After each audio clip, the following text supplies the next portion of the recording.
Alors, bonjour à tous. Good morning, everyone, and welcome to this 18th meeting of the Standing Committee on Official Languages, pursuant to Standing Order. Canadian Heritage Roadmap for Canada's Linguistic Duality, 2008-2013. We have the privilege and the pleasure to have with us Minister James Moore, Minister of Canadian Heritage and Official Languages. Monsieur le Ministre, j'ai pu compléter mon jogging en arrivant ce matin. Mr. Minister, I had to jog to get here. Without further ado, I would like to turn the floor over to you for your opening statement. Thank you very much, Mr. Chairman. Ladies and gentlemen, members of the committee, I'm pleased to appear before you again today. I'm accompanied by Judith Larocque, Deputy Minister of Canadian Heritage, and Pablo Sobrino, Assistant Deputy Minister of Strategic Policy, Planning and Corporate Affairs. Today, I'd like to describe for you how our government is demonstrating leadership on official languages. In particular, I will tell you about the actions we've taken under the Roadmap for Canada's Linguistic Duality. Canada put in place the Official Languages Act. Since then, it has become part of our life and has made bilingualism a fundamental Canadian value. More than ever before, all government departments and agencies take into account the place of official languages and the needs of official language minority communities in their activities and programs. In addition, in June 2008, our government made an unprecedented commitment to official languages by introducing our roadmap for Canada's linguistic duality. The government-wide commitment of $1.1 billion is now being acted on by 15 federal departments and agencies. Ce que ça veut dire pour les Canadiens qui vivent. What this means for Canadians living in minority language communities is investments in priority areas, including health, economic development, culture, and education. As we move forward, we're consulting with community groups on the ground so we get a better understanding of what works and what we can do to get better results. I am particularly pleased to hear of the success of the dialogue days held here in Ottawa last week. Close to 90 organizations representing official language minority communities and our linguistic duality came together over 3 days for discussions. I understand that these discussions captured the attention of several members of your committee, and I hope we get just as much interest when it comes to supporting our work on the road map. What happens in our Francophone and Anglophone minority communities across the country is a reflection of who we are. Today, more than 71% of the commitments made in the June 2008 roadmap have been the subject of formal, detailed announcements by my minister or other departments concerned, amounting to more than $792 million. Canadians have access to this information through the Official Languages Secretariat section of the Canadian Heritage website. In the area of health, our government has set aside more than $174 million to train staff and improve access to health services. Everybody wins. Francophones outside of Quebec and Anglophones in Quebec have greater access to health services in their own language, and health professionals can develop their skills while contributing to the future of their communities. And let me give you a specific example. Last March, a Health and Social Services Resource Centre opened its doors in Gatineau, Quebec. Monsieur Nadeau should be familiar with this centre as it's in his district. The Connection Centre was established to help the approximately 54,000 Anglophones in the Outaouais find health services in their own language, in their own region. En éducation, j'ai annoncé la signature. In education, I announced the signing of a protocol for agreements between our government and the Council of Ministers of Education Canada, which represents the ministers of all provinces and territories.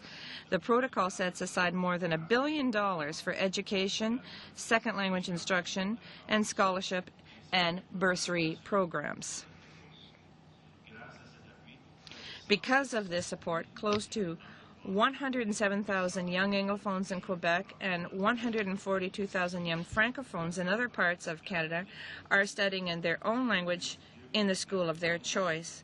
And 2.4 million young Canadians are learning French or English as a second language at school. including 300,000 immersion students.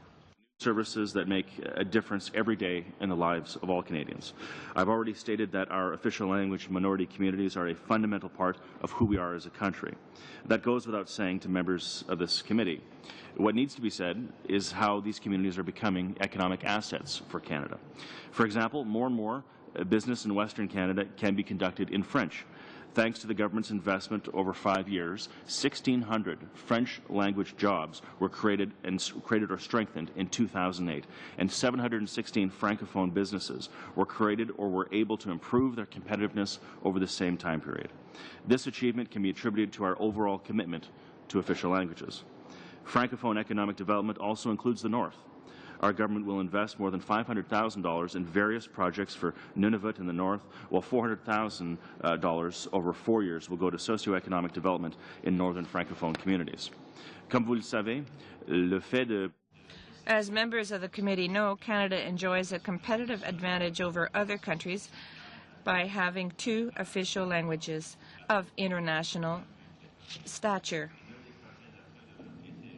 One of the roadmap projects was specifically to offer all Canadians free access to the Government of Canada's language portal, which features high-quality language tools such as Termium.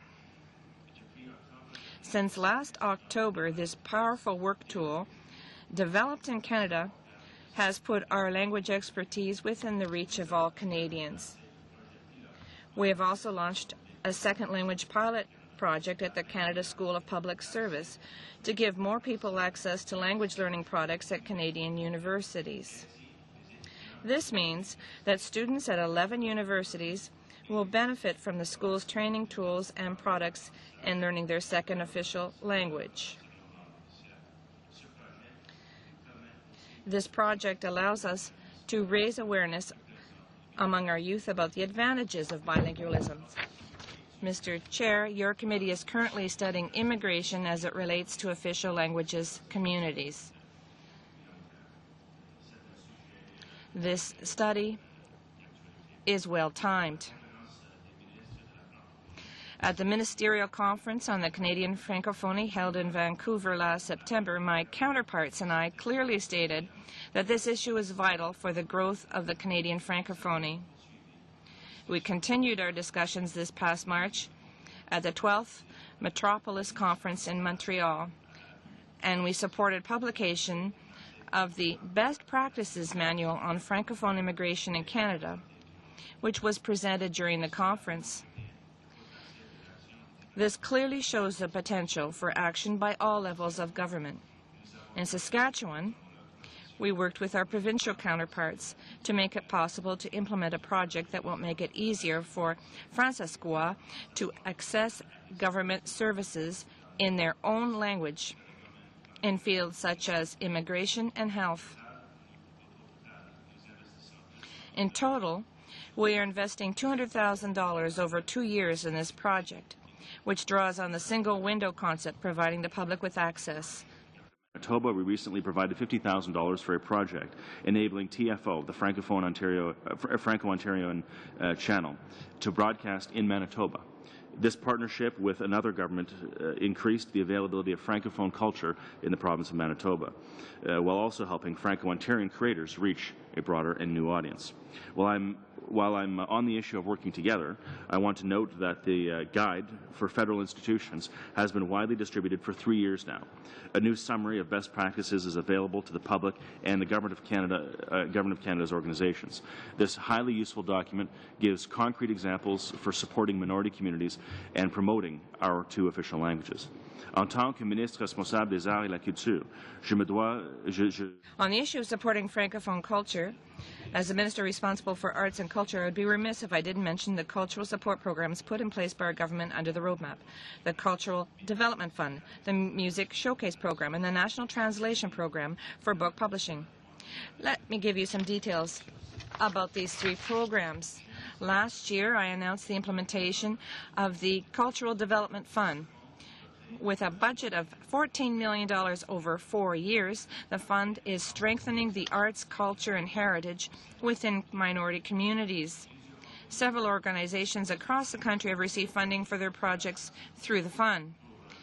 To mention just a few, in British Columbia, we've helped Vision West Productions launched a new summer event called Été Être. It will feature a host of activities, films, and shows celebrating the Francophonie in that province where I hail from.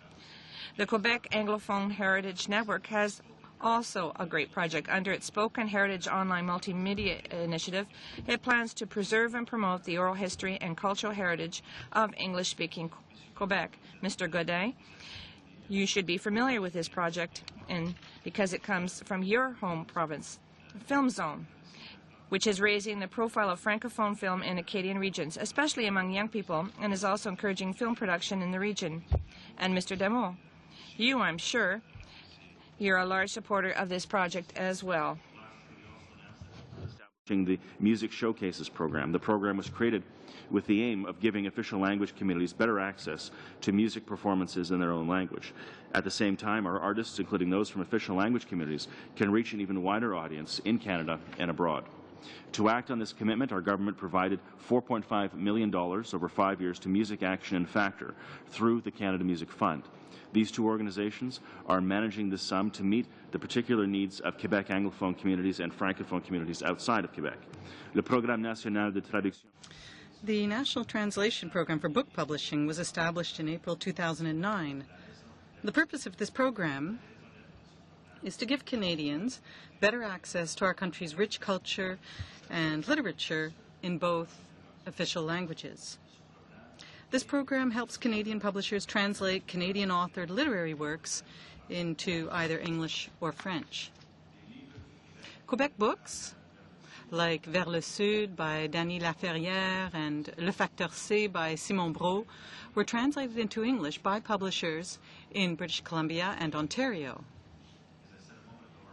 Supports the cultural vitality of these communities, not only through the roadmap, but also through my department's cultural support programs. Arts and culture employ more than 650,000 Canadians.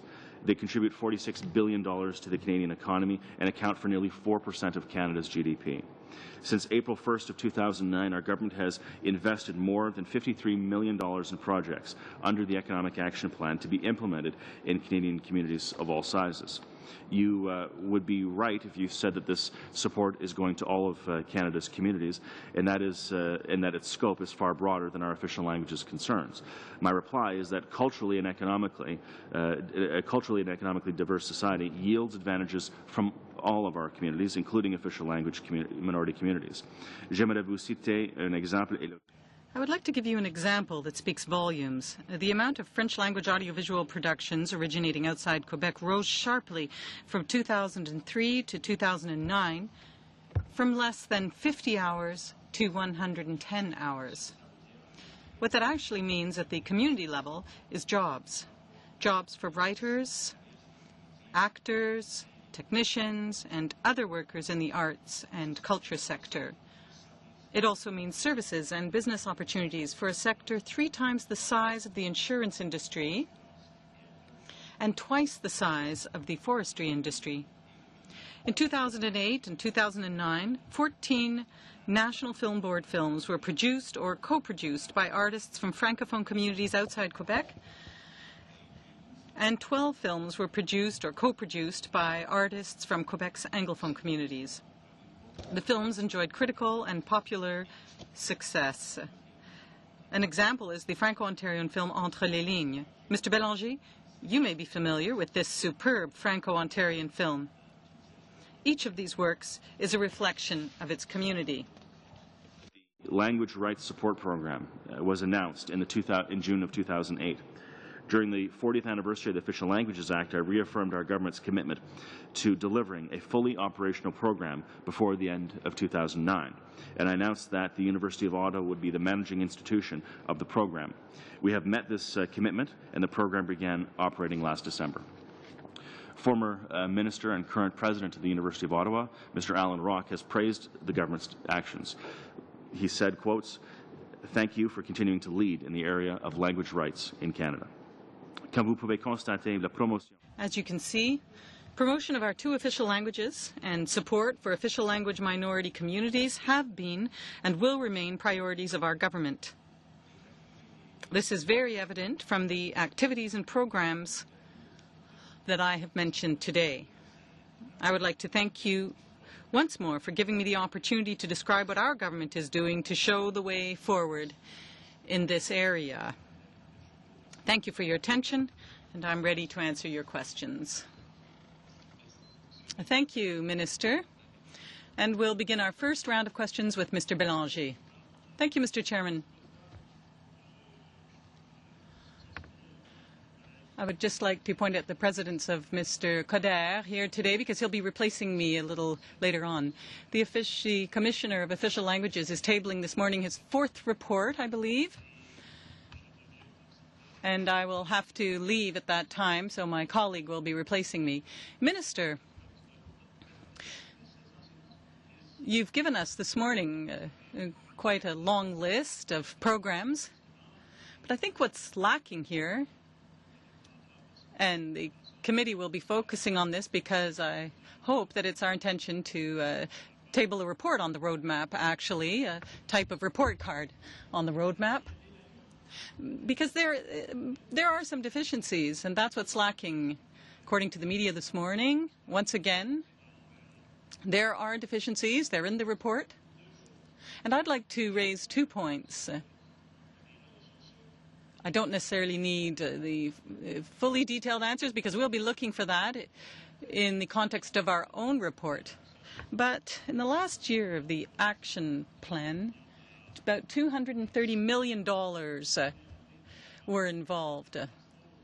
Now, if I look at this and I look at it in the context of the 5-year roadmap, there's actually no increase. And in fact, if one takes into account inflation, there's actually a decrease in those programs that you have listed. I'd like to hear your comments on that. But before that, Minister, I'd like to talk about governance.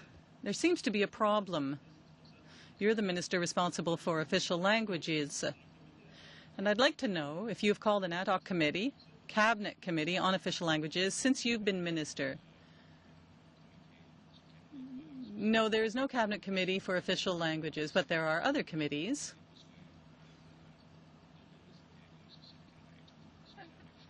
And respect for the Official Languages Act is always a topic that is discussed within the context of those committees. But I'd like to respond to what you said about funding. Many of the commitments that we made, for example, in education, are commitments that take place over several years.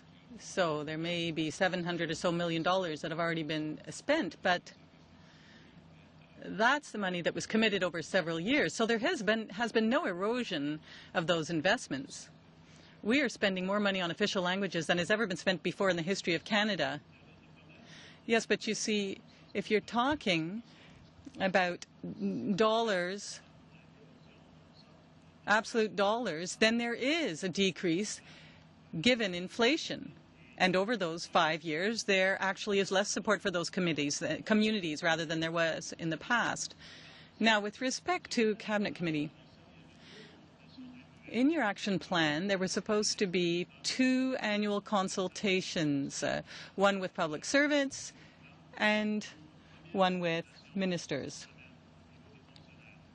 And your consultation with officials was this week. Well, I have undertaken several consultations within the official languages communities. No, but I'm talking about the roadmap consultations. Yes, last week there was an official consultation. Now, has there been a consultation with the ministers under the roadmap? I believe there are about 12 or 13 ministers involved. So have there been systematic annual consultations? Each minister prepares their own commitments with their departments. That's their responsibility. My responsibility as minister is to ensure them that we have the funds to deliver on their commitments. I'm here for 2 hours, and you have a second round. I believe I have time to give you a detailed answer. erosion of funding for official languages, and that in constant dollars. The 5-year roadmap that was Stéphane Dion's roadmap when he was minister has been increased by 20%. Inflation over the past 5 years has not been 20%. There's been a dramatic increase in funding for official languages in this country. Monsieur le ministre, si on parle, si on parle, Minister. plan, which was the funding at that point, the level was over $230 million. And if you transpose that over the next 5 years, then in effect, you're on constant dollars, you will see an erosion. Merci, Monsieur Bélan. It's not how the program works. That's fine. I'll come back. Merci. On va maintenant. Thank you. We'll now move on with Mr. Nadeau. Thank you, Mr. Chairman, and good morning, Minister. Minister, I have many things to say and unfortunately not a lot of time to fit it all in. The Official Languages Act is one point I want to raise. It's the 40th anniversary. And the goal was to ensure that any citizen who wanted access to services would have access in the language of their choice. Now, let's look within the public service. When you look at the Dion plan and the roadmap, we went from $72 million in the first plan, Dion's plan, to $17 million in the current plan with respect to investment in the public service. That is to say, in order to make sure that people have access, and we're talking about French mainly because those are the minorities we're dealing with. So there has been a decrease. I mean, that's a substantial decrease, $72 to $17 million within the public service to ensure that public servants be able to speak in the language of the citizen seeking that service. Now, you sent us all kinds of documents, and you're saying that the money was sent to the public service school to better train public servants. Well, that went from $13 million to $3 million. That is at the first plan compared to the second plan. So how can you tell us today, then, that Section 4 of the Act is being complied with in terms of communication to the public and delivery of services when you see such a huge decrease in the money that is supposed to be invested within the public service to ensure that those services are delivered in the language of the minority? Well, many changes have been made, not just on a funding level, and Ms. Larocque can answer that. Well, I'm speaking on behalf of my colleague in the Treasury Board. This is her responsibility. But what I can tell you is that the School of Public Service has changed the way it delivers training. And computers are used, and people can go onto the computer to test their level of bilingualism. So they're testing themselves? Is that what you're saying? Let's not go any further on this. I'm not even going to go into that area. We're talking about training. Training is what we need. When you're a unilingual Anglophone, you need training. You can't self-test yourself. Ms. Larocque, I have 5 minutes. I think I'll move on. Now let's look at national defense. I'm sorry, I have 5 minutes, James. The rules were established by the Liberals and the Conservatives at the beginning of our committee, and what can I say? Perhaps it was to punish the bad NDPs and the bad Blokists. But anyway, let's look at the national defense and civilian positions. So the national defense is part of the Canadian government, and unilingual positions in Quebec are at the number of 1,035. So that's English positions. Now, when you look at national defense, and I want you to be aware of this because I'm sure you'll be speaking to Mr. McKay about this and the other ministers, 43% of positions within the national defense are unilingual, English unilingual, compared to 5% unilingual French positions. There's quite an imbalance between the two. So there's obviously an enormous amount of work to be done. And I'll just wrap up on one point. Where are you with respect to interministerial communications? Communities have told us that Heritage Canada should not be the only one delivering services in French to these communities. What about the other departments? Now, first, with respect to your comments on national defense, I am certain that Mr. Mackay takes his commitments very seriously.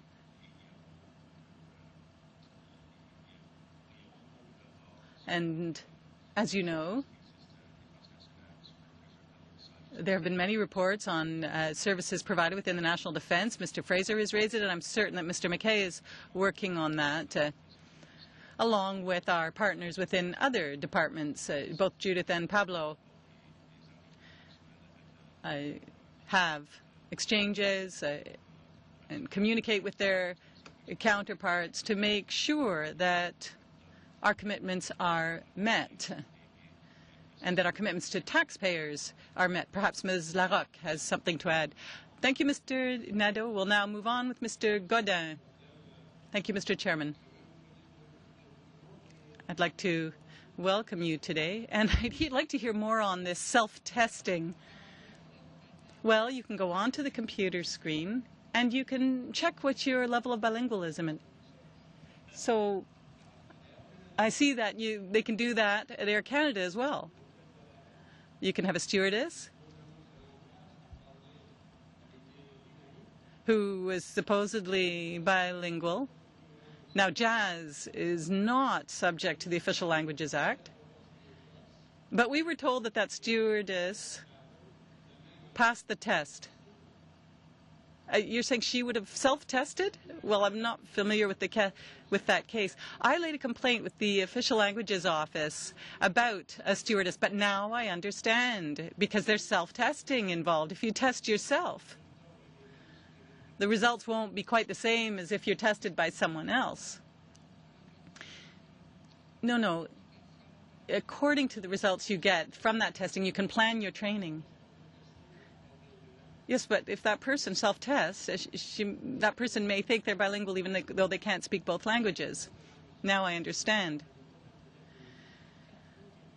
4 times there has been a bill in the House of Commons, and the government has not been able to come up with a bill to protect official languages within Air Canada. And Jazz Canada is not subject to official languages. Air Canada is subject to official languages. So what happens within Air Canada is not applicable to Jazz.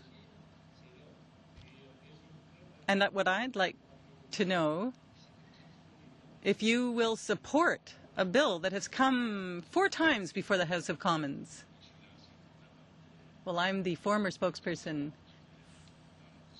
for Transport Canada, the former critic for Transport Canada when I was in the opposition. So I'm very familiar with that topic. There will be a debate in the House of Commons. And I look forward to taking your position very seriously. Yes, but do you support it? It's all very well to take it seriously, but do you support it? Our government will be paying close attention to the debate in the House of Commons. Yeah, Minister, yes, Minister, that does not respond to my question. Obviously, I would support a bill that would be supported by my colleague, Mr. Baird. Now,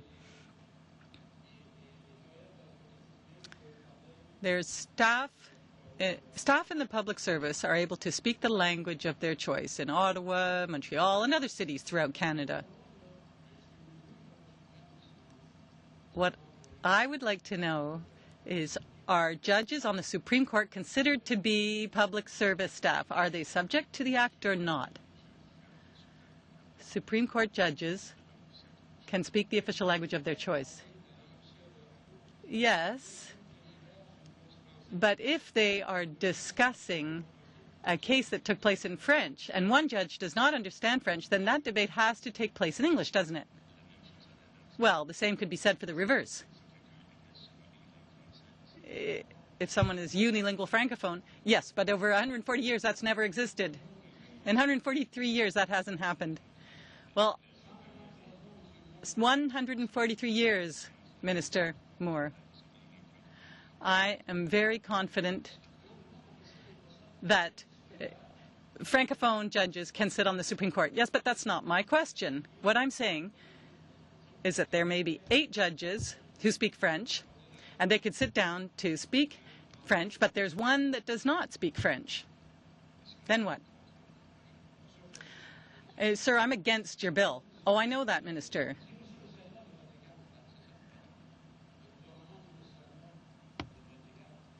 Your government is telling its members to vote against, isn't it? It will be in the Senate, but we are against your bill because our goal is to unify Canada and not divide it. Oh, I see. Official languages is dividing the country? No, sir, your bill is dividing Canada. But all that bill is saying is that people should be able to speak in the language of their choice. No, sir, we're against your bill because of the way it interprets that. We have a Supreme Court of Canada that has served Canadians very well over the past many years, and your little game with your bill to try and get seats we'll now move on with Ms. Glover. Thank you, Mr. Chairman, and welcome here again, and to all our witnesses for coming today. I like to have an opportunity to hear your replies. So, Ms. Larocque, could you please continue on the public service, wrap up with the question that was put to you on what our government is doing for the public service? Well, I'd like to just say from the outset that I'm not a specialist in the public service school, because that falls within the position of my colleague at Treasury Board. However, from what I understand, people can self-test on the screen to begin with in order to determine what their level is and to determine what level they're comfortable with. And then their training is based on that. But there is the use of computers as well in that training. Thank you. I myself truly appreciated the tests and exams that I could do without necessarily having to wait. So I can understand why that would be useful. Services is Mr. Godin's bill. Let me just, without the shouting back and forth in the constraints of time, just take a minute and say, in the language obviously, which I'm a little more comfortable, is to say that yes, Mr. Godin, we are against your bill. Because I think the Supreme Court of Canada is one of Canada's great institutions, and it has served this country incredibly well for over 140 years without your bill. And I think what you're doing with Thomas Mulcair, and unfortunately some members of the Liberal Party, although I in private conversations I know that there's a great deal of doubt within the Liberal Party about the position they've taken on this private member's bill, that what you're doing is you're taking Canada's responsibility to bring Canadians together and to respect our official languages and using it as a political wedge. This is, I think, a very cynical game by using the Supreme Court for political purposes that are entirely unhealthy. As you know, when Chief Justice Beverly McLaughlin was appointed to the Supreme Court, she would not have qualified to become a member of the Supreme Court under your bill. As you know, John Major has spoken out against your bill. As you know, the Globe and Mail, Maclean's, Toronto Star, the Montreal Gazette have all written saying that your bill is destructive to the court, is destructive to and Francophone papers have spoken out against your bill, saying that it's not in the best interest of the court or of Canadians or of national unity to go down the road that you're proposing here. And I think the Supreme Court has served Canadians very well. The Official Languages Act has served Canadians very well. That, of course, there are at times challenges when it comes to ensuring that Canada's official languages are seamlessly realized in every aspect of the public service. But to use the Supreme Court through your bill as a wedge like this to try to divide Canadians in a cynical attempt to gain a couple of seats in Montreal is really the worst of politics. Thank you very much, Minister. I'd like to return to the roadmap, if I could, for just a moment, because that is, in fact, why we're here today. And I know that the other members had a number of questions that they said were relevant to the roadmap. I'm going to ask one, and that is that you've commented that it differs from the action plan in the Dion era, and I'd like you to expound on how it differs, please. Well, it differs from obviously how the Liberals imposed things in a number of ways, not least of which is the level of funding that we've put in place, the consultations that we've done prior to the implementation of the roadmap, and the ongoing consultations that we are engaged in. We have new standards that we've put in place for those who are receiving money from the federal government to ensure that the investment of our money has greater velocity, and these standards are going to go, I think, a very long way to ensuring that the goals, the broad goals of the roadmap, are going to be well. The results of them will be seen well into the future. I'm not sure if you want to add anything, Judith. Well, there's also quite a volet culturel to this roadmap that with les vitrines culturelles and also with the translation program that is different from the original roadmap. C'est l'argent nouveau, n'est-ce pas? C'est de l'argent nouveau, oui. New money. Yes, it's new money. With this particular plan, in the sense that we're now 15 departments who are actively funded by the roadmap and who are continuing to, delve into this work, and we hope establish good working relationships with the communities and really get to know them and understand their needs. Very good. How many departments were covered under the action plan? Pardon me? How many departments were covered under the action plan under the Liberal government? 8. Thank you. And now we're up to 15. Very well. Merci beaucoup, Madame Glover. Thank you, Mrs. Glover. We will now begin our second round with Mr. Bélanger. Thank you, Mr. Chair. Mr. Minister, are you saying that the Commissioner of Official Languages doesn't know what he's talking about when he supports this bill that will change the abilities that a judge must have before sitting on the Supreme Court? A week and a half ago, I discussed this matter with him. This was a meeting to talk about his report that he's going to be presenting in a few minutes. We had a very good discussion. He understood very well where I was coming from, and he said the way to really put this bill into practice would cause a lot of problems. For example, if somebody is nominated for the Supreme Court position, just imagine, let's say someone is appearing before the Justice Committee, and he goes before the committee, and a member on the committee decides to ask questions and says, say a few words, speak a few words in French for me. And the person could simply say, well, that's not enough. So it's the judicial excellence that must be given first priority. We are changing our Supreme Court. I have to correct you because I had this conversation with a commissioner myself, and he said it was the way that these appointments are made, well, would change if the bill were adopted. He's in favor of this bill, Mr. Minister, and what you're saying is a little bit dishonest, because indeed what the commissioner is saying is that he's in favor of this. He thinks that this is one way for the Canadian Federation to evolve in a positive way, and if justices are to be bilingual at the time of appointment, the way that the parliamentary committees would operate or should operate would have to change. That's not at all what you said is not what he said. You were putting words in his mouth that he has never spoken. I think if we put this bill, if we adopted it, and the way it would work in practice, if it would have very negative consequences. Mr. Fraser said very clearly that this wasn't as simple as all that. In the discussions I had with him, listen, this is a subject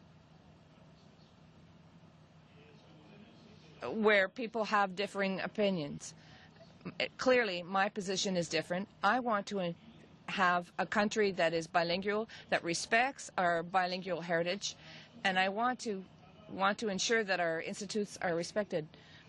But Supreme Court justices should be able to express themselves in both official languages. And you're saying that anyone who supports that is wanting to divide the country? No, that's false. I said that the Supreme Court has worked very well for Canada for over 140 years. And when you were minister, you didn't impose this type of bill because your government understood that it wasn't in the interest of Canada to divide Canadians according to linguistic opinions. Mr. Nolan seems to want to approve the bill in the Senate, and the Minister of Justice from the government of New Brunswick approves it, as well as the Minister of Justice for Quebec. So, in all honesty, Mr. Minister, you should do your homework on this. And going back to the roadmap, the FCMA would like your government to reinstitute, to put the official languages secretariat back with the Treasury Board. Would you support such an initiative? Well, the choice. Would you support such a proposal? Would you support the FSFA request? I understood the first time. You don't have to repeat the question a second time. The choice as how to run the Treasury Board is a decision made by the Prime Minister. But I have made commitments, and with my department and other departments, to ensure that the money is spent effectively and that we'll have leadership with respect to the official languages file. Our government has made changes on the way that official languages services are provided. Thank you, Mr. Bélanger. We will continue with Mr. Nadeau. No, pardon me. The colleague. Yes, this is the first time I've attended the Official Language Committee. Good morning to all. You are defending official languages. Personally, however, I feel that a government, I see in your roadmap, you talked about spending $113 million. That's a great deal of money. You've provided us with a lot of information, but the best example of a country that wants to be bilingual must really put money into the public service. I feel that official languages should be very important for senior public servants. It's not the only criteria, but it's an important one. We have increased our budget. We've undertaken new commitments. Yes, but the budget's one thing, but in the in other sectors we can see what's going on. I sit on the finance committee, and and when people come to explain their programs from other departments, they always speak English. So in a country that was supposed to be bilingual, I think that you're really providing poor service. And it makes all of these beautiful policies that you brag about ineffective. And what's worse is the witnesses who appear before committees, even if they're francophone, they almost feel obliged to speak in English. Obviously, we say that people have the right to express themselves in the language of their choice, but there's a certain frustration. We're frustrated by the fact that francophones speak English because they're testifying before an Anglophone government. That's the observation that I'd like to make. I think that you should start with the public service, ensure that the positions that are supposed to be bilingual are bilingual, and people don't get the promotions unless they are bilingual, and that they can express themselves well in both French and English. That's the first recommendation I would make to you. Moreover, when you get to the issue of judges, when you get to the Supreme Court, where each Canadian citizen, whether they be Anglophone or Francophone, has the right to have the trial in the language of his or her choice, I think it's only normal that the judges be able to understand what the witnesses are saying. Because when you're relying on translation, it's always difficult. You lose certain parts. There's a delay in the time it takes to interpret something, so it's not as efficient. So I think that it's understandable that we should demand that our senior public officials, public servants, speak both languages. The same thing should apply to our Supreme Court justices. I think this is quite normal. They should be able to understand French, not necessarily express themselves in French as well as they do in English, but they should at least be able to understand the French. I have my earphone on. I listen to the English because I'm trying to understand how to speak English better. I think we should be able to find people who understand French and English well. I think it's much easier for a country to have one official language. It's much easier if everything was in English. But you are in a country, if you're in a country with an official language policy and you spend all these $1 million that you pay these interpreters and translators high salaries to be able to provide services in both languages, so I think it's normal that the highest representatives of the government should be able to speak to both official languages. And that's an observation that I'd like to make, and I'm very disappointed to see that the minister who's supposed to defend official languages doesn't agree with this principle. I agree with the principle that all of our institutions, including the Supreme Court, should provide services in both of the languages. And for those who can't express themselves in French or in English, this must be respected. Everyone needs to be respected. And that's the problem with this bill, because it says that those who are unilingual will not be able to sit on the Supreme Court.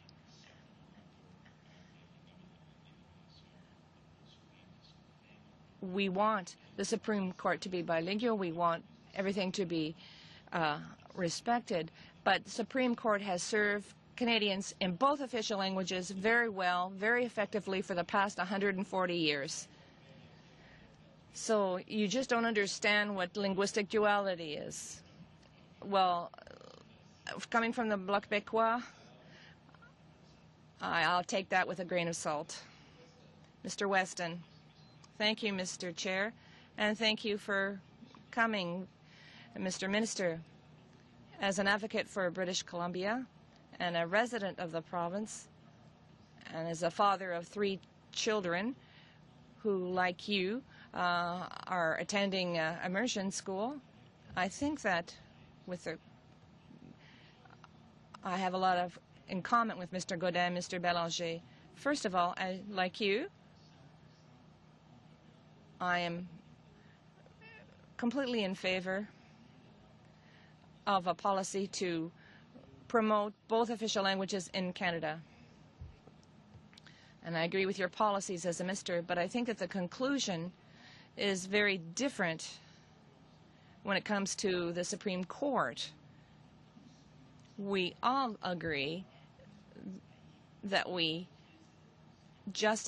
all believe that justice has to be respected in this country, and official languages must be respected. But in British Columbia, if we were to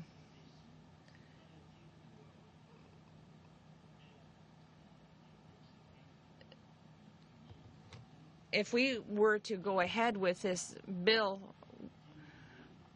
on the Supreme Court, I think that would really be very divisive for people in the West. And the best policy to defend official languages is to have a unified, united country, coast to coast, where we can speak both official languages.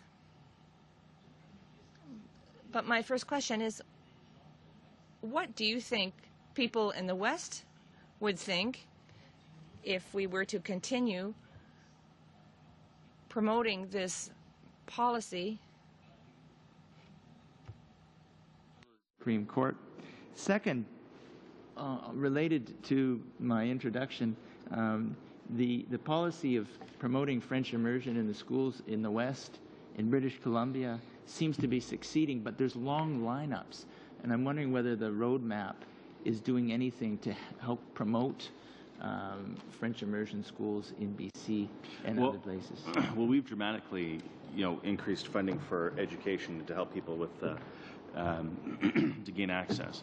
And I can tell you this as someone my mom was one of the first teachers in British Columbia. Look, my father turns 69 this fall. He slept outside in a car outside of a school a couple of months ago, so his granddaughters, my nieces, could be in French immersion schooling in British Columbia. He slept in a car at 69 years of age to make sure that they could get in. My sisters pitched a tent on the front lawn of another school, so my other sister's daughters could be in French immersion. So my family has a long track record, and you know, I take no lectures from anybody when it comes to my family's commitment to Canada's official languages and doing our best to ensure that, especially on the education side, that people have access. And you're right. As a British Columbian, we have a different perspective. And I noticed, by the way, on this committee in the almost 2 years now that I've been, well, 2 years now that I've been Minister of Official Languages, that there are no British Columbians on the opposition side. Third largest province of Canada. There are no British Columbians that have ever been a member of this committee. But I can tell you, it's Canada's third largest province. We have 60,000. We have 4.1 million people live in British Columbia. 60,000 claim to be bilingual. A tiny fraction of them are lawyers. A tiny fraction of them are lawyers of the caliber to be in the Supreme Court. The proportion of them who are fluently bilingual enough to be in the Supreme Court is very small. And this is what I mean by this bill by the NDP, this cynical bill that is unnecessary. How it'll hurt this country's unity going forward. Canada's third largest province deserves to have people on the Supreme Court who are the highest judicial excellence, like Beverly McLaughlin, and to serve this country. Beverly McLaughlin would not be on the Supreme Court if this bill that was supported by the Liberals, the Bloc, and the NDP were in force back in 1989. Canada's Supreme Court has served this country for over 140 years without this law, without this bill. That's very divisive. And this is why, for example, Peter McKinnon, who's the former Dean of Law at the University of Saskatchewan, said that this bill is, quote, he said, it is not just unwise, it is very unwise. I'm surprised this bill got this far. The Montreal Gazette said, quote, imposing a formal rule to make Supreme Court judges fully bilingual would be a mistake. You know, I have a list of quotes that goes on and on. This is not in the best interest of Canada. Of course we want Supreme Court judges to be bilingual. Of course the court has to be bilingual. Of course all Canadians, regardless of linguistic barriers, have a right to be heard before the Supreme Court. And of course these institutions have to respect Canada's past and our future aspirations to be a bilingual country. But to have a private member's bill like this, with Thomas Mulcair leading the charge, trying to hold on to his seat in Outremont, trying to play a political game in Montreal, and the Liberals falling into this is a huge mistake for this country. It is not good for this country's unity. Thank you, Minister. Merci beaucoup, Mr. Weston. Thank you, Mr. Weston. That wraps up our second round. Actually, Mr. Gravel will wrap up our second round. Thank you, Mr. Chairman. Mr. Moore, I'm quite disappointed in the results here for the Francophonie. You said in your opening remarks that 707 young people in Quebec are learning their second language in school, and there are 142,000 throughout the country. Now, if you look at the population of the whole country, in Quebec, there are about 5 million people, and in the rest of Canada, there are about 27 million people. Don't you think it's rather strange that there be 707 for 5 million and 142,000 for 27 million? Well, that's not actually that clear. This commitment, that clear cut rather, a commitment was made with each partner in the provinces and territories. There are 106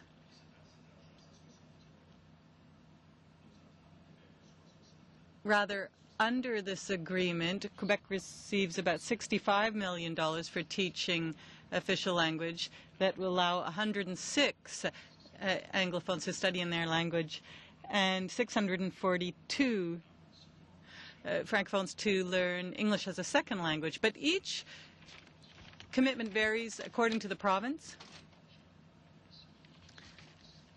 And we make investments in those provinces based on the commitments of each province. I have further details on this, and what I was going to add was that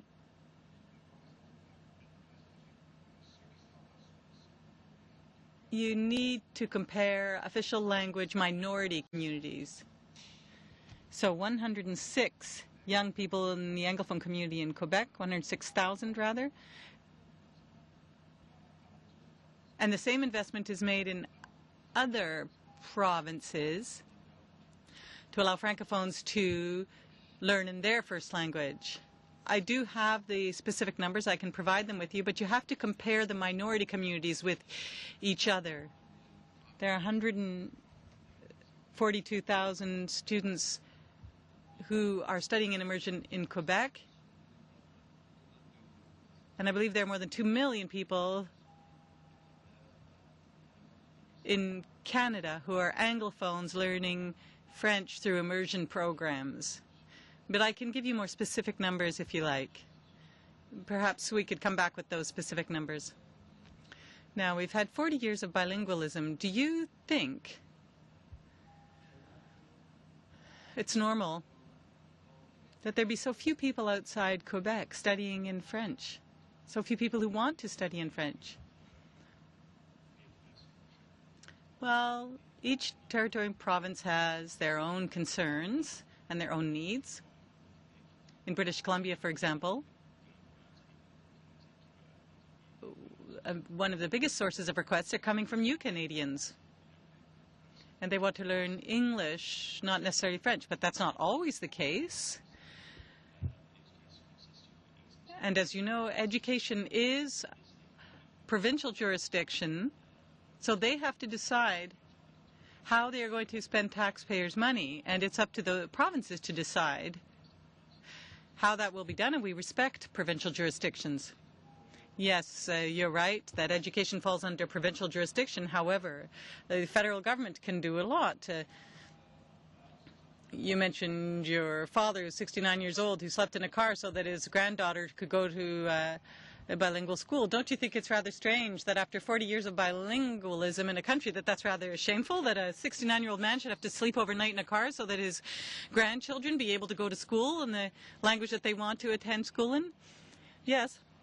And I did register my concerns with the minister in British Columbia, but education falls under provincial jurisdiction. We do invest. We've invested more than any other government in the history of Canada, and I haven't received any complaints from ministers of education in those provinces. But this is their jurisdiction. They have to make their decisions, and our commitment is to provide funding for official languages in Canada. But we respect provincial jurisdictions. Thank you. Thank you, Mr. Gravel. We'll now start our third round with Mr. Damour. Thank you, Mr. Chairman. Thank you, Minister, for coming this morning along with your colleagues. Just a comment. Next time, Minister, perhaps you should go instead of your father to wait in the car. I mean, one else has to show some leadership and some compassion, too. I looked for the Starbucks in that area, actually. Your colleague, Ms. Werner, promised that there would be no cuts in the roadmap, under the roadmap for official languages. But there have been $1.7 million worth of cuts announced within various organizations and federal agencies, and I would assume that there will be similar cuts over the coming weeks and months. Can you guarantee that you agree with your colleague that there should be no cuts, and there will be no cuts under the roadmap for minority language communities, even though cuts are being made and being announced? Yes, our commitment to official languages is consistent. We will be consistent with our commitment. We have increased funding, and that was our commitment. And it is our commitment. Yes, but I'm talking about zero cuts. Is that a commitment? It's all very well to say you support official languages, but do you agree that there will be nothing in the way of cuts, even though there have been announcements for cuts within departments and agencies? There are no plans to change any funding. We committed over $1 billion over 5 years, and we will continue to fund those organizations and support civil servants in learning a second language. There are no plans to make any cuts. You mentioned $1 billion, Minister, under the roadmap. Could you give me the amount that was budgeted for the first year and the second year of the roadmap?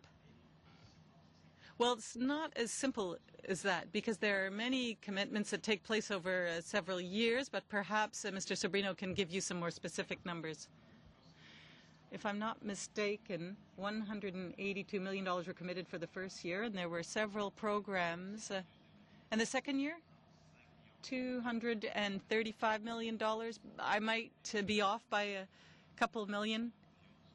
And what was the amount committed under the last year of the Dion plan? I think it was also about $235 million.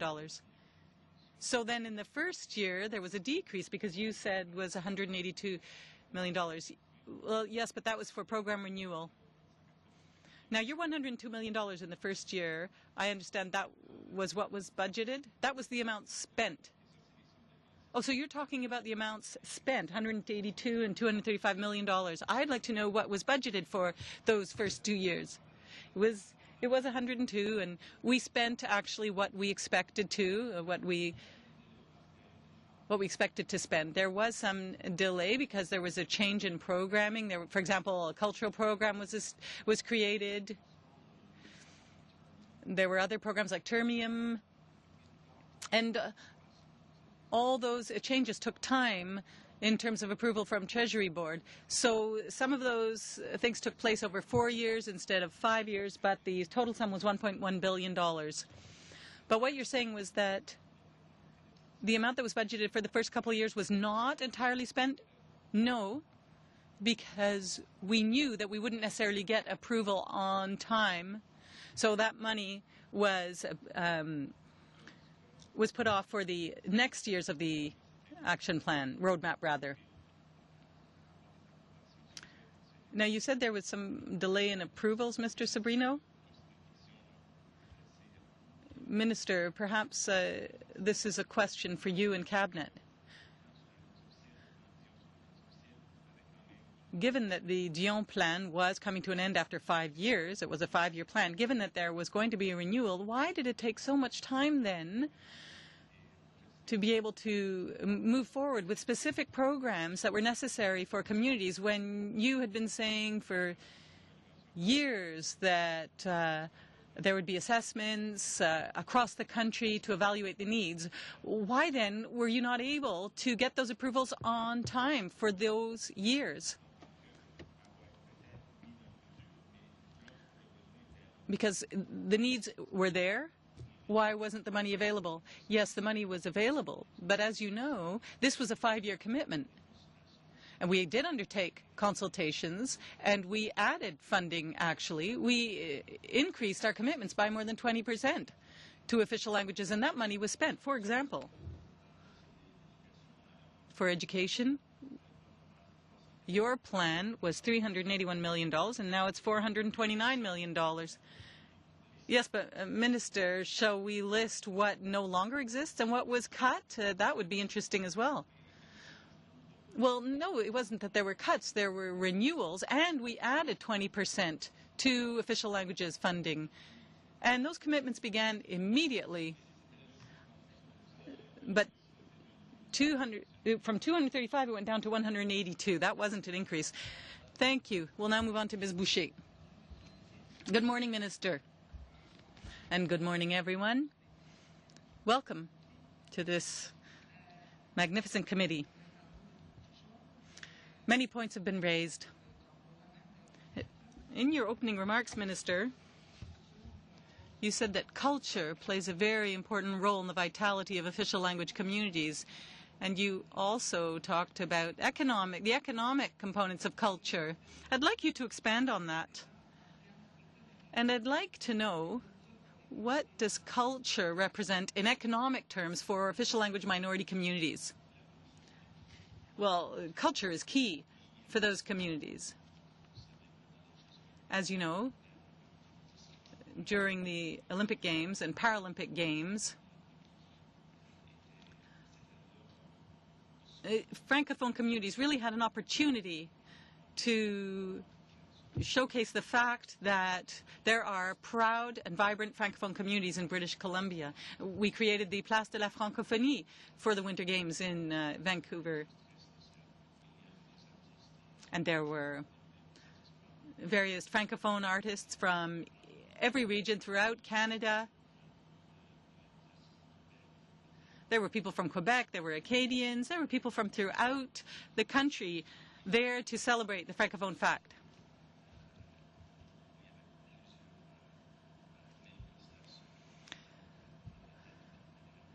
During the last election campaign, many points were raised.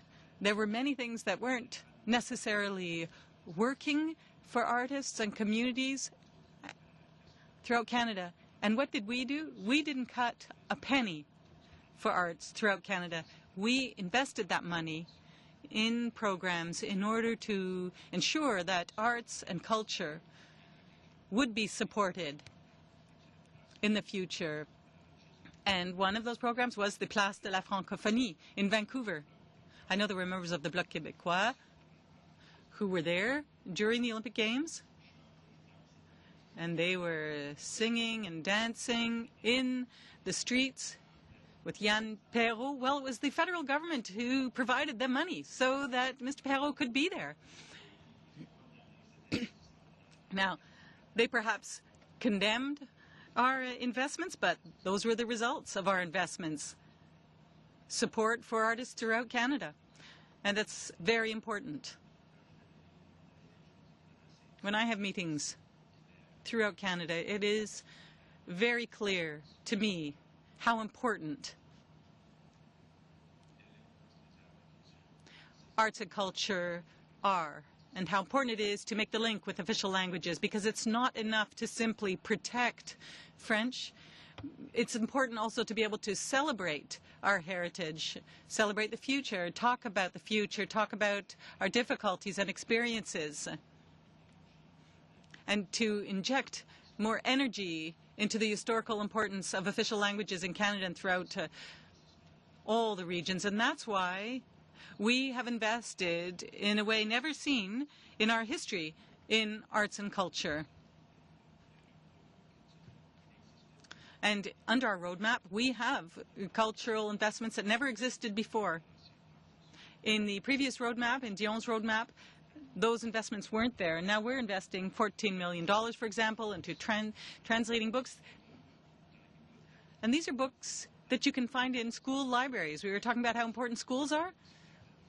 As Mr. Gravel raised, you need schools that have new Francophone books in them. Those Francophone books, French books rather, have to be available to Francophones. And we have a new $5 million program for that. And under Dion's plan, there was no money for that. Those are critical factors in celebrating and supporting culture and arts throughout Canada. Thank you. You have 30 seconds left. Well, thank you, Minister. When you come from Quebec, you don't hear much about artists, Francophone artists outside Quebec. So I think it's very important to showcase them. In New Brunswick, they're very good artists. In Saskatchewan, Wilfred Loutier, Rock Voisine. Thank you, Minister. Thank you, Ms. Boucher. And we'll wrap up our third round now with Mr. Dorion. Welcome to the committee. Thank you, Mr. Chairman. And Minister, thank you for coming this morning. I'd like to come back to what you apparently said earlier in the committee, and that is that the bill that will be debated in the House of Commons, that is already being considered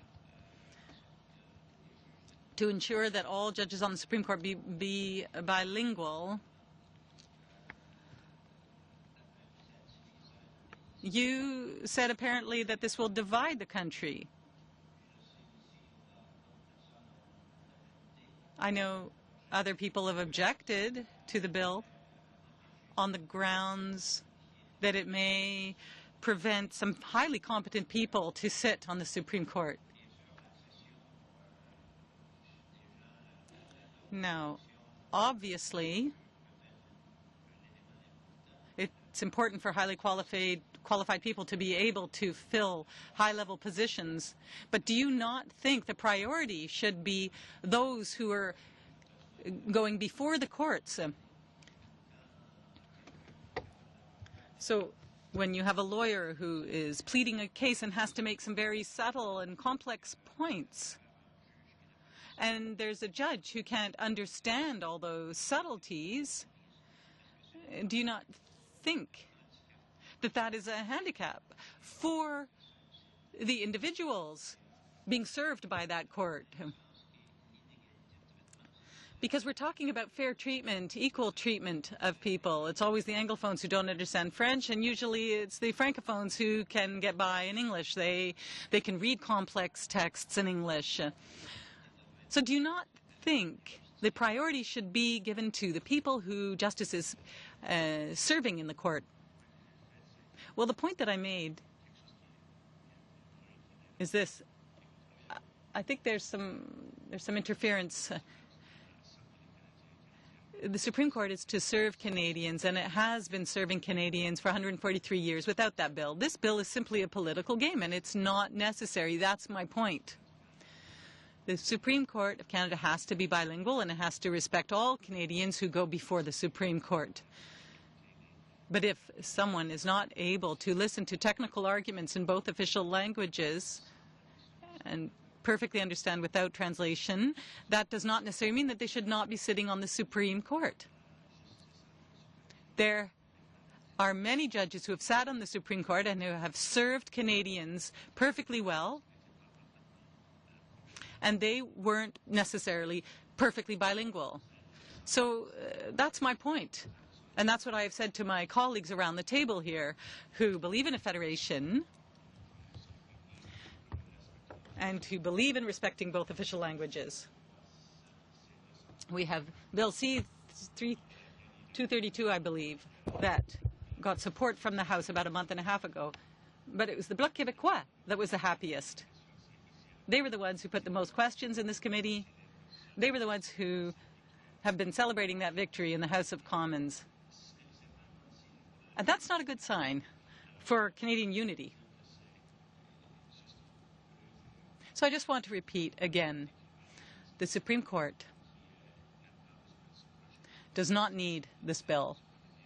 The Supreme Court has served Canadians perfectly well over the past 140 years without that bill. And when the Liberal Party was in government, they did not seek similar changes. And quite frankly, we don't need this bill. You said that the Supreme Court has served Canada very well. I agree. But what about Quebec? When there have been conflicts between Quebec and the Government of Canada, well, the Supreme Court has, as Duplessis said, it was like the Leaning Tower of Pisa. It always was in favor of the Government of Canada. Would you not, do you agree that we should have judges that don't even understand any French and may not be sensitive enough to fill this duty, since you believe that there are two components, the French and Anglophone components in the system? So the most important institutions, those that make final decisions, do you think that they should be able to work indifferently in either language? Yes, the institutions need to work that way, but it's a goal, but it shouldn't be the law. And I would say to my colleagues who voted in favor of this bill, you can see that the judges aren't. Now you can see that the Bloc Québécois is attacking the Supreme Court, and that is not in the best interest of Canada. That's what's come out of this bill, which has been put forward by Thomas Mulcair. It's just a political game, and it's a very cynical move. Thank you. We will begin our fourth round, beginning with Mr. Généreux. Thank you, Mr. Chair. Mr. Minister, On several occasions, Mr. Minister, we've heard from groups here, the FCFA and other groups. They've discussed very interesting issues and have been particularly interested in issues such as the consultation and dialogue between various levels of government. In your opening remarks, you talked about the dialogue days that took place last week. Could you tell us how the government and your department undertakes dialogues with such groups, and how often are these consultations to be held in future? I'll ask Pablo to address this issue. He can, but first of all, I would say that when I was appointed Minister of Official Languages in June of 2008, the first thing I did was do a tour of Canada to meet with these groups. And when we talk about organizations, often they're small Francophone organizations in, let's say, Nanaimo, composed of 2 people. Or when you look at the PEI Francophone Association, which I did when I was in Charlottetown, you can see that these organizations don't have huge budgets. They don't have multi-million-dollar budgets as other organizations do. These are groups that work on the ground to deal with direct needs. I talk to these organizations often.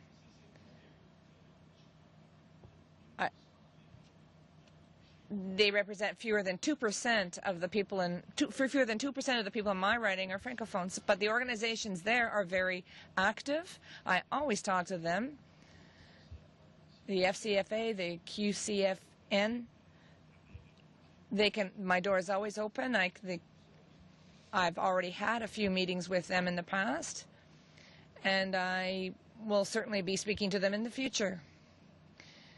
We also have formal discussions, such as the meetings that took place last weekend. Pablo, perhaps you could talk about these meetings. Yes. On May 20th, 19th to the 20th, we had dialogue days to discuss the linguistic duality. We addressed issues for both Francophones and Anglophones in minority situations. The agendas were decided upon after consulting with all the groups to ensure that we were really going to focus on areas of interest to them. So that's what we did. We met with more than 90 organizations, and almost all of the departments were present for this 3-day seminar. We wanted to look at the roadmap programs to ensure that they were functioning well in their communities, and to see if we needed to tweak them in any way in order to improve them. So we had a very good conversation with these groups. A report will ensue. I would also like to add that we meet with various departments to discuss the immigration issues, health issues, and official languages. And you said that there were 90 organizations that were in attendance last week? Yes, that's right. So there were small and large organizations. There were fewer small organizations because they don't really have much ability to attend these things, but we certainly heard from the various groups. In the 3rd day, I think there were 30 or so organizations from Quebec, from Montreal, and we heard from groups in rural areas. And what were the results of these 3 days of dialogue? Did something interesting come out of it? I would say that we're on the right track, and any of the shortcomings that were discussed will be the subject of the report. Thank you, Mr. Généreux. we will continue with Mrs. Zarak. Thank you, Mr. Chair. Very briefly, as far as this report is concerned, when do you think it will come out? In the next few weeks. It will be a public report. Could you send a copy of the list of people, a list of attendees? And could you please ensure that we get a copy of the report? Absolutely. The Fédération des Francophones. No, I don't want you to mention all the organizations, but could you please send a list of attendees? Thank you. Mr. Moore, in your opening remarks, you said that 71% of the commitments were made. I hope the money will follow, because sometimes we have discovered that often the cash doesn't follow the announcement of projects. But that's not what I want to really discuss. The FCFA and Mr. Généraux talked about the passion of this group. It's really exemplary. They had a question about transparency. They referred to your department's website. They said it was impossible to see which programs were being funded. Is there any type of report that's out there that would enable us to find out where the money is going on a per department basis? Will that be included in your report? And if so, will it be put on the website? Yes, there is a list on the website. It's available to anyone. And I know that I know what the QCGN said. The association said that it couldn't really track the money. Is there a breakdown, a budget breakdown, where we can see how the money's being spent on the programs? Yes, and we have a new way of doing this report. Perhaps Mrs. Larocque could address this matter. In the priority report that we table in the House, there is a section that's earmarked for this. That's quite a new. It's new, I believe. Is it not, Pablo? Yes, we've had it. We've had it for a year now. Yes, people did find it difficult to get this information. So now we have a summary of all the program funding under the road map for Canadian Heritage. And when does this come out? No, it's already on the website. And it's been on the website since when? Since September of last year. Because when we met the FCFA a few weeks ago, they were still criticizing the lack of transparency. If an organization like the FCFA can't make heads or tail out of the information, I would say that we're talking about a big organization. These are the only people who pointed this program up. We can share the link with these people. We can inform them of the link because they're the only group that pointed this out. That surprises me, but I would be very surprised to follow up. Yes, that would be great if you could communicate with them. And this was figured in their recommendations. They recommended that there be a departmental breakdown for funding. We can certainly share this information. It's in our interest to do so. So if you're prepared to do so, great. Immigration. This is crucial for the growth of the Canadian Francophonie. I fully agree with you. We also met with witnesses who said that despite the $20 million allocated for the integration of immigrants under the roadmap, they said that they have no objectives, that they look at immigration in general terms. So there's no attempt made to protect our minorities. So what do you think of that? And this meeting took place a few weeks ago. We heard from witnesses who said that it wasn't part of their objective. So how are we supposed to ensure that we give our minorities all of the tools that they need if, in fact, when we look at immigration, we don't take into account where they should be settled? The money that's available. Well, this was further to consultation with groups that assist immigration immigrants throughout Canada. For example, I attended a group in Edmonton. They were Ivory Coast immigrants, and they wanted, and in Edmonton they were very open to the way that they could provide services. I'm sorry, your time's up. Thank you, Mr. Gravel. Thank you, Mr. Chair. Mr. Moore. I've been a member for a year and a half. When I came to Ottawa, I was a bit surprised by the number of Anglophones who had learned French.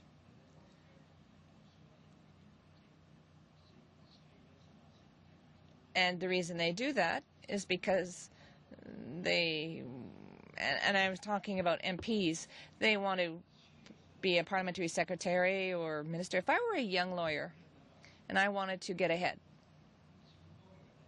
don't you think that I would learn French so that one day I might possibly become a judge? Not just necessarily a judge at the Supreme Court, but a provincial court judge. Don't you think that that would be a very good reason to learn French? Don't you think that our young lawyers should learn French by themselves? Don't you? There are thousands of young lawyers who are doing this already. There are thousands of young lawyers who do this, and we have money in our roadmap to help young lawyers learn French. So this is already happening. The Supreme Court is bilingual already, and we don't need an NDP bill to understand the importance of official languages. That we're already proceeding with. If it's already happening and there are thousands of lawyers who are learning French, then why is it such a problem to have bilingual Supreme Court judges? I'm in favor of having bilingual Supreme Court judges, but what I'm against is to tell those who are not perfectly bilingual that there's no place for them in an institution of the Government of Canada. It's not in the interest of Canada to tell people in all regions of Canada that you cannot be part of our system because you're not perfectly bilingual. And that is no way to unify Canada. 4.1 million Canadians come from British Columbia, and there are about 60,000 people who say that they're bilingual. How many of them are lawyers? And how many are lawyers that are at the level of Supreme Court? What about these young people learning French, these young lawyers learning French? I'm sure that some of them are from British Columbia and they want to get ahead. And one day, perhaps, because they've learned French, they'll be able to become a judge. I think that we have a very good nomination process. It has served Canada very well for the past 20 years, and I think it's really sad to see that the NDP is going ahead with a bill that will not serve the interests of Canada. Maybe Mrs. McLaughlin would have learned French if we had had the bill. Are you trying to say Mrs. McLaughlin didn't serve the interests of Canada? No, I don't know her at all. You just named her, and I don't know who she is. But you said 20 years ago there was a bill to have ensure that all judges were bilingual. If we had had one 20 years ago, maybe she would have become bilingual. And 143 years of Canadian history, we've never had this bill, and the Supreme Court has served Canada well in both official languages. You don't agree that if all justices were bilingual, that they would serve Canada just as well? Perhaps I just don't understand. You talked about your 69-year-old father who has to sleep in his car overnight to ensure that his children get a spot in immersion school. I haven't been an MP for a long time. There are a lot of things I still don't understand, but what you're telling me today, I just don't get it. Yes, we do want the Supreme Court judges to be bilingual, but It's not necessary to have legislation for that purpose. And what about those Canadians who are not completely fluently bilingual, such as Madame McLaughlin? Thank you, Mr. Gravel. We'll complete our fourth round with Mr. Carrier.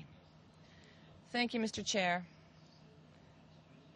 It's very difficult to not want to stick to the same topic. Mr. Minister, when you said that this bill would divide the country, and you said that it was supported primarily by the Bloc and therefore that would be bad for Canada, the Bloc come here to express to the best way it can the opinions of their voters. If we were to support a bill, it's because we found that it was logical. Mr. Godin is a French Canadian. He's not a Quebecer. He's not a sovereignist. He's a French Canadian who believes in bilingualism. And I think that the Bloc Québécois could not vote against such a bill because it made sense. Contrary to what you've said, the bill doesn't say that Supreme Court judges have to be completely fluent, completely bilingual.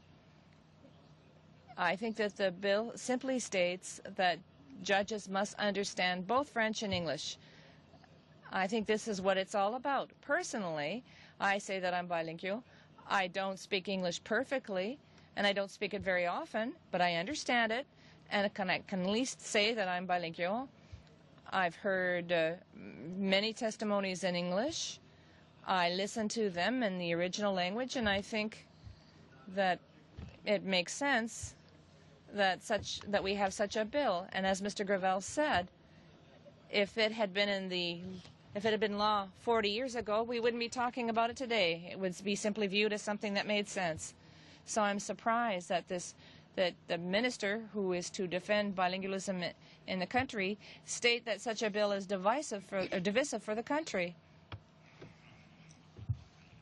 Quite frankly, I'm not convinced that you're as familiar with the bill as you claim.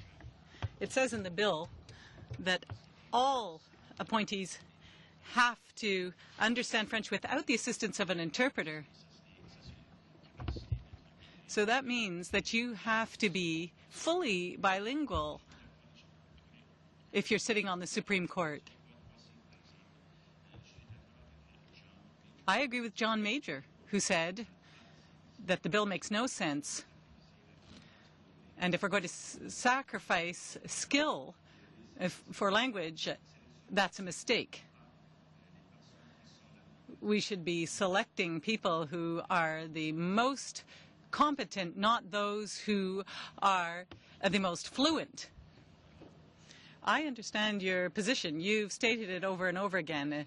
That is that we cannot insist on competency in French in the same way that we do in English. Now, I'd like to talk about the people who are being served by our system of justice. Do you not think that the priority should be that those Canadians being served by the court should be able to be heard in their language? Do you not think that should be the priority? And that, in fact, the priority should be to respect unilingualism? No, for 143 years. Yes, I'm familiar with the past, Minister, but we're talking about the future and improvements that can be made.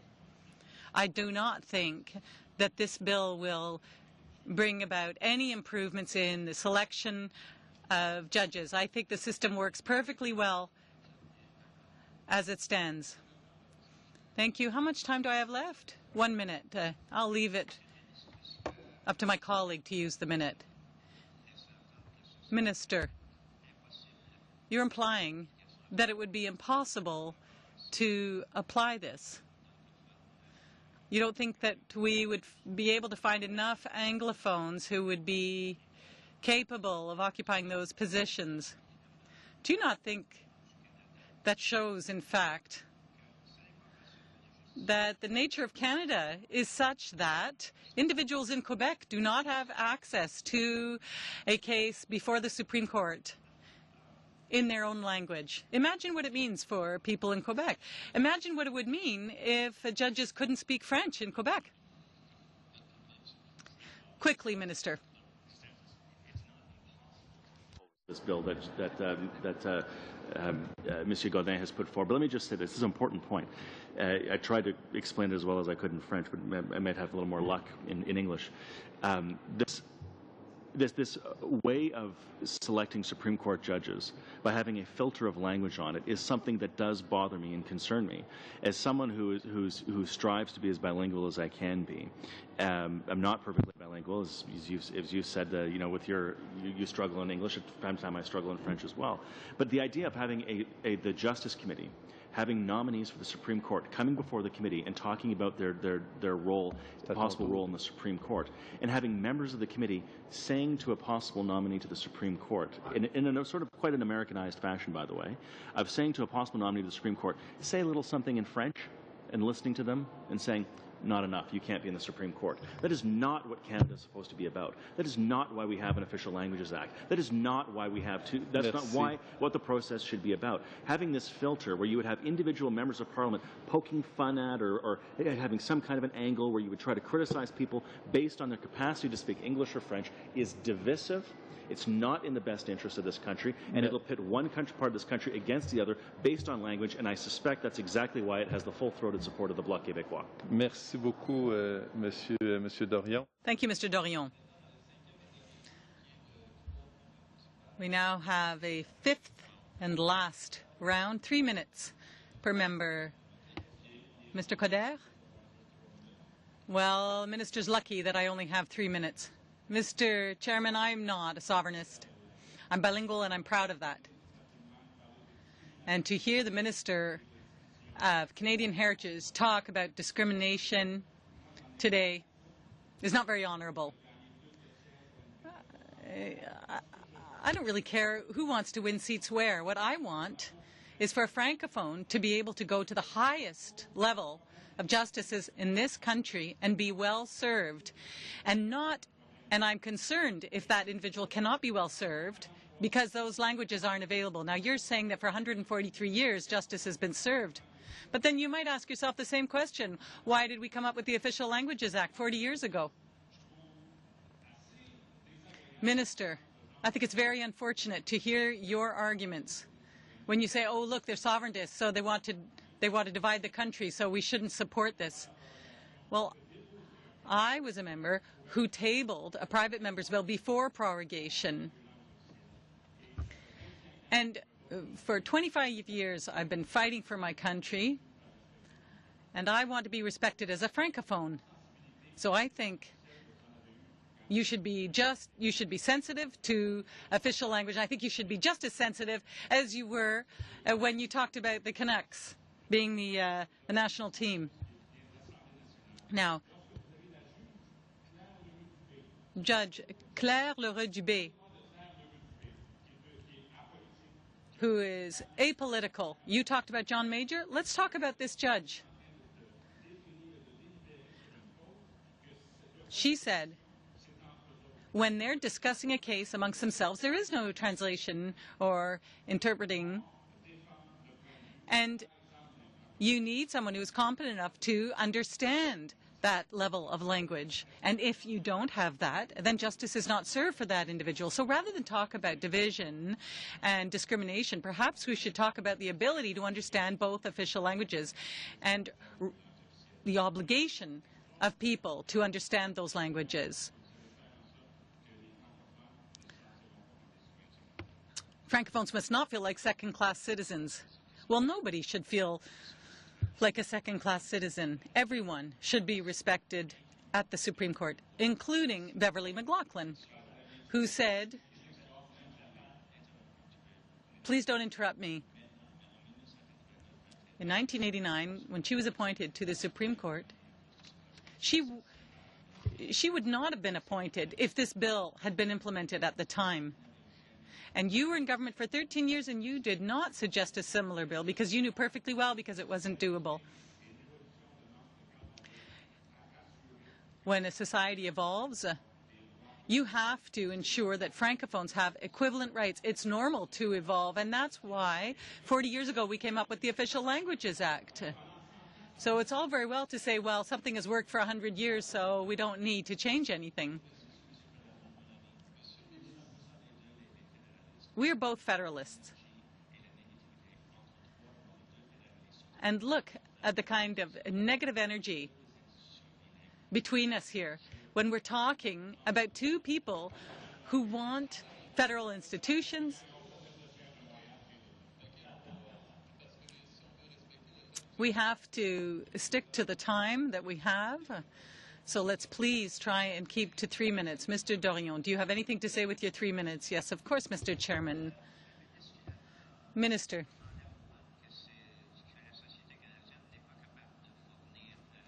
What you're saying is that Canadian society is not able to come up with judges who can understand French well enough to sit on the Supreme Court. That's what you're saying. And so, in fact, Canada is evolving in a way against French because we have judges who are fully fluent in English and able to understand technical arguments in English, but they are not able to understand the same in French. So it's easy to conclude that the Supreme Court functions in English. There are two official languages, but working in the Canadian way. That is to say that there's English and then there's the translation. So there isn't much chance that this will change. At the beginning of Confederation, more than 2/3 of the population were Francophone, and now that's 22%, and it's going down and down and down, especially over the last few decades. So we have 22% of Francophones. That's very few. And we can't come up with judges on the Supreme Court who can understand and speak French. And if we can't do that now, it's very unlikely that in the future, in fact, we'll be able to do that. So what that means, we're condemned to a status of second-class citizens as Francophones. Now, if Quebec had its own government, was its own country, they would better serve individuals in Quebec in their mother tongue, because all judges at all levels, including the highest levels, would be speaking and understanding French fluently. I think we have to address concerns differently. We have to encourage new Canadians to learn both languages. We have to help young people. But we shouldn't be using a bill like this one, which is very divisive. This is not in the interests of the institution, nor is it in the interests of official languages.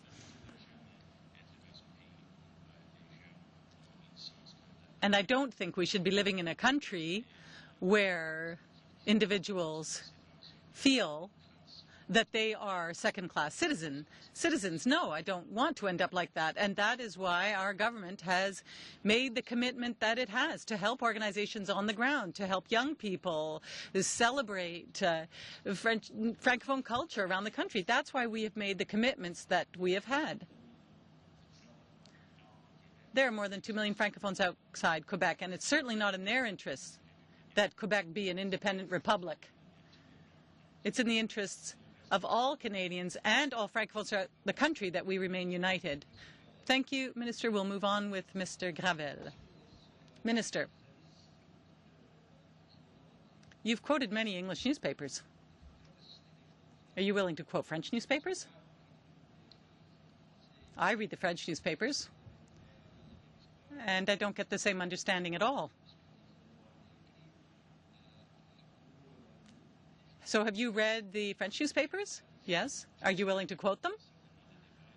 I understand the debate, and I understand the points made by Francophones and Anglophones. Let's take Lisiane Gagnon. She's not an Anglophone. She said, I am absolutely against this bill. It is an unrealistic and dangerous idea. it would considerably decrease the group of qualified candidates. I believe Lisiane Gagnon is a francophone, isn't she? Yes, but you've only quoted from English newspapers.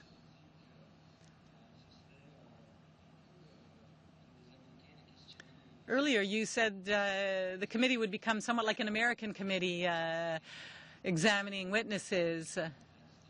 Didn't you say that we'd become like an American committee if we were going to call candidates before a committee, candidates to sit as judges? Well, as you know, there's a process for appointing judges, and we've seen what happens with appointments in the States. There is always a debate, and there's an ongoing debate in the States on abortion. Well, there's that debate here too, yes, but we don't want an ongoing one on the Supreme Court in the same fashion. That was my point. It's not necessary. The Supreme Court has served Canadians perfectly well for over 140 years without this bill. Thank you, Mr. Gravel. Ms. Glover, you have the last word, I guess. I only have 3 minutes. Ms. Arak, the tables you referred to were circulated this morning. Minister, for 40 years now, I've been studying French. I think I'm bilingual. But from time to time, in the House of Commons and in committees, there are times when I don't understand the French being spoken by other people. Why? Because of cultural reasons, regional accents. So sometimes it's difficult for me to understand. And thanks to this here in my hand, thanks to the interpretation, I can follow everything that's happening. Yes, sometimes there are mistakes. But it's better to use this than to just let the discussions flow without using it. So the reality in this country is that we're not ready for this. Yes, we want bilingual judges, but we're not ready for this. We don't have enough people competent but fully bilingual. And in the House of Commons last week, before the break, there was a member, a Liberal member, who made a joke about one of our ministers in Quebec, about how he spoke English. And that was shameful. I raised a point of order on that to get an apology, because this happened with the Liberals in the House of Commons, a lack of respect. So if this can happen in the House of Commons, then what would happen in the situations you raised, potential situations where language is raised in committees that are considering nominees? I absolutely agree with you. I'm bilingual. I'm very proud of that, but I'm not bilingual enough to be considered under a similar bill as an appointment, as an appointee for the position of judge on the Supreme Court. Now, I'd like to come back to a couple of points. I also have concerns when the Bloc Québécois celebrates something, because it's all very well to celebrate. But the Blocistes were the only ones who did not sing the national anthem when athletes came onto the Hill. And many of those athletes came from Quebec. That was shameful. So let's talk about the reality here. And the reality is we're not ready. Of course we support bilingualism. Thank you, Ms. Glover. When I became confident enough to appear in French and to have a discussion in French, and my colleague said, yes, you can appear and speak in French. There was Yvon Loubier, I believe, at the time. And Mr. Loubier's joie was quite extraordinary at the time. There was Mr. Godin, and he spoke Acadian, French. And I believe there was Mr. Simard, who's a Franco-Manitoban, and there was myself. So there were 4 completely different kinds of French being spoken. I understood about 6 or 7% of the conversation.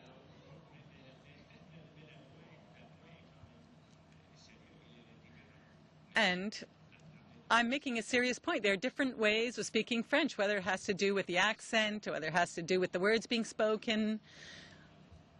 And so to be fully bilingual is not as easy as one might claim.